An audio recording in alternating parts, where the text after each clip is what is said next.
Oh, hey, welcome. Sit down. I wanted to have a one-on-one heart-to-heart with you. You may have noticed that recently I reached 700,000 subscribers, so thanks to you for that.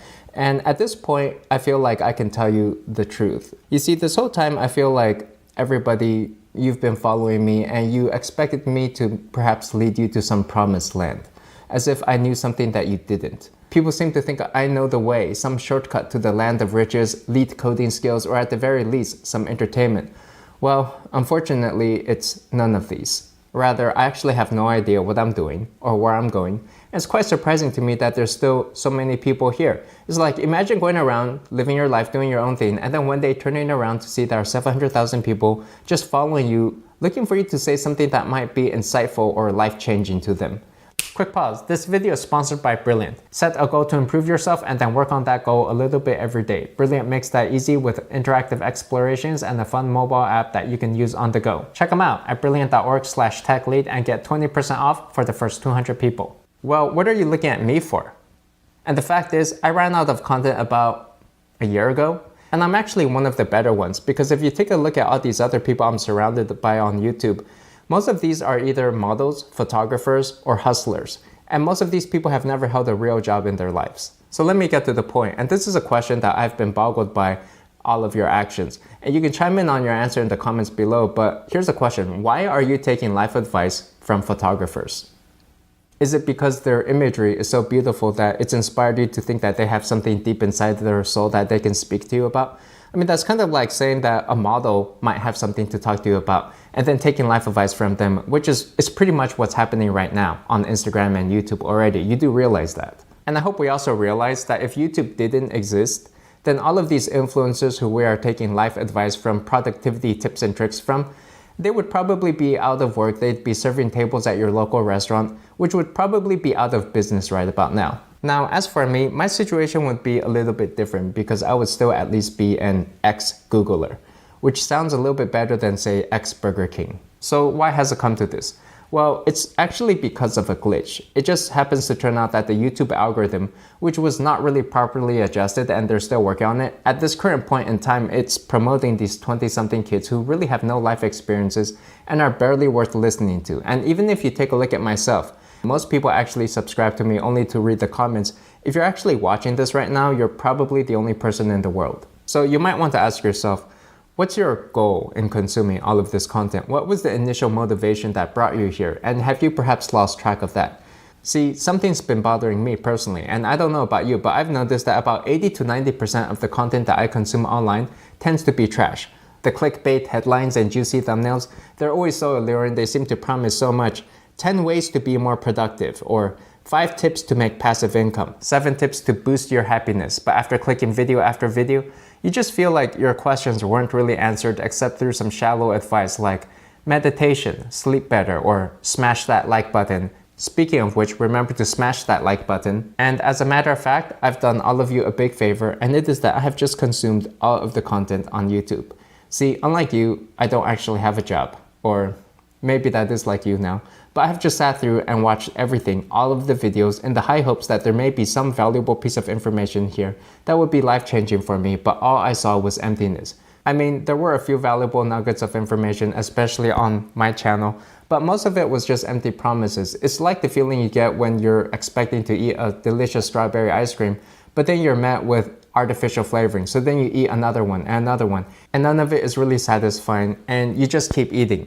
If you went through the 90s, you may have remembered there was this era of self-help books in which we would all just go down to the local bookstore and we would sit there and read all these self-help books about how to improve your life, how to make more money, how to win friends and influence people, the 4-hour work week, Millionaire Fast Lane, Think and Grow Rich, and plenty others. And after each book, you would feel a little bit inspired for about an hour, and then that feeling would fade. You'd go back to your normal life, and then you would continue reading onto the next book until at some point you realized that it was all a big waste of time, and these authors themselves had accomplished very little in their own lives, and they had no business giving out advice. Since then, nothing's actually changed. We've just converted all of those books into a video format. And if you ask me, the way I see it, life is more like learning to ride a bicycle. Sure, there are a bunch of how-to articles and YouTube videos and tutorials and online guides about how to ride a bike, and you can try to research it so much that you make sure when you first ride that bicycle, you're not going to fall down and you're going to do it perfectly. And unfortunately, What it comes down to is many people, they just spend hours, weeks, months, or years of their life learning, and they become more obsessed with the process. And it's almost like a comfort zone. And then when they actually get out there, those that do, they realize something, which is that it may be easier to just fall a few times. Just accept that you're gonna fail a few times here and there. And it may be that accepting in your mind that you're already gonna fail a few times could be the fastest way to get something done. And one thing I've noticed for myself is my most productive times, it's when I wake up and I have something to do, like I'm working on a product, building code, making a website, launching a feature, responding to customer support emails. It's not when I wake up and I spend 4 hours just reading news and catching up on social media posts. Those tend to be my worst days, actually. Not to mention, I think that the social media model is somewhat flawed these days because everybody is trying to be an influencer. Everybody wants to be a figure of authority. For example, on Twitter, nobody is willing to publicly admit that they're wrong because discussions are so public, and then people's self-identities force them to take on certain positions like Bitcoin specialist, React developer, minority rights activist, or ex-Google tech lead. So you won't get a fair debate anyway because nobody can afford to lose. If they lose their identities. For example, recently I was debating whether React Native was garbage online on Twitter, and I was expecting a rational technical discussion, but the people who I was talking against were literally the Facebook employees who were working on React. So I don't know what other position I would expect them to take. They literally cannot lose the discussion because if they did, they would lose their own jobs. And neither can I lose because I'm the tech lead. So you're pretty much stuck in the middle of a propaganda war, their propaganda versus mine. So that's how social media is set up these days. And furthermore, if you take a look at the YouTube algorithm, well, the way that's set up is you have an individual who's just forced to continue churning out content. I mean, how much stuff does a single person have to say? You see these YouTubers with hundreds of videos, and nothing against them, but they just keep rambling on and on, demanding your attention as if they have something important that they really need to tell you. But, these people, they're not necessarily smart. They're more senile, probably. And then they start stretching out this content to 10 minutes just to fill it up with a few extra ads. And so the whole YouTube algorithm is prioritizing the sort of long-winded filler type of content. You end up with a bunch of self-help type videos because they're the easiest type to make from people who really have nothing to say. People like myself. So I wanted to provide a few tips for you for consuming content. The first is to set a time limit for yourself, maybe about an hour a day, and don't do more than that. And I may even suggest taking longer breaks. For example, after 3 months of consuming a bunch of content, take a 1-month social media break, just stop reading up on news and try to focus on execution. How much more inspiration do you need? How many more quotes and articles and tips and tricks and advice do you need to get things in order? It's time. At some point, you need to just say to yourself, you've learned enough and it's time to start executing. Number 2, realize that failure is one of the best ways to learn. Even coding. At Facebook and Google, we would just get into the code base and start doing stuff.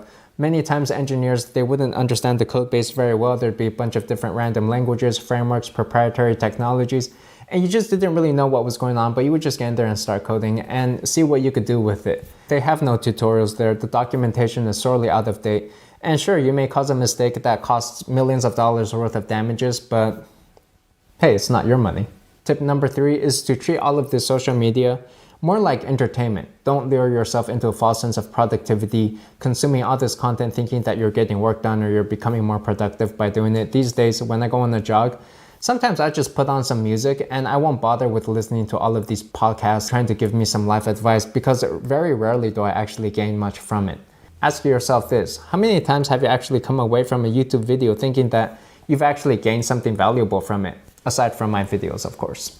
And then my last tip is to take all good things in moderation. Balance is the key word here. So classify your activities as either consumption or production. Most people these days, they're way too skewed on the consumption side.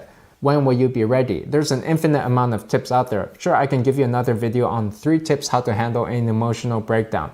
But the fact is, I have thousands of tips on this stuff. And if you still haven't found that nugget of valuable information by now, maybe it doesn't exist. More than tips, perhaps you need a mindset. Success is fun. Failure is the best way to learn. So, ready to get off social media and learn something real? Then check out brilliant.org/techlead, where they have brand new interactive content that makes solving puzzles and challenges even more fun and hands-on. I'd particularly recommend their Algorithms Fundamentals course or Math Fundamentals course. If you're naturally curious, want to build your problem-solving skills, or need to develop confidence in your analytical abilities, then get Brilliant Premium to learn something new every day. Brilliant's thought-provoking math, science, and computer science content helps guide you to mastery by taking complex concepts and breaking them up into bite-sized, understandable chunks. Brilliant puzzles you, surprises you and expands your understanding of the modern world. And all of their courses have storytelling, code writing, interactive challenges, and problems to solve. So check them out at brilliant.org/techlead and get 20% off for the first 200 people. And in my heart, I know that as amazing as I am, I believe that you, all of you, are every bit just as amazing as me.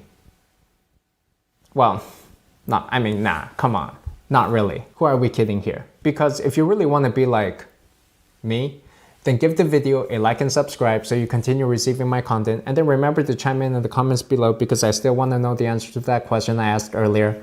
Why are you getting life advice from photographers? Let me know in the comments below. Thanks for 700k subscribers, and I'll see you next time. Thanks. Bye.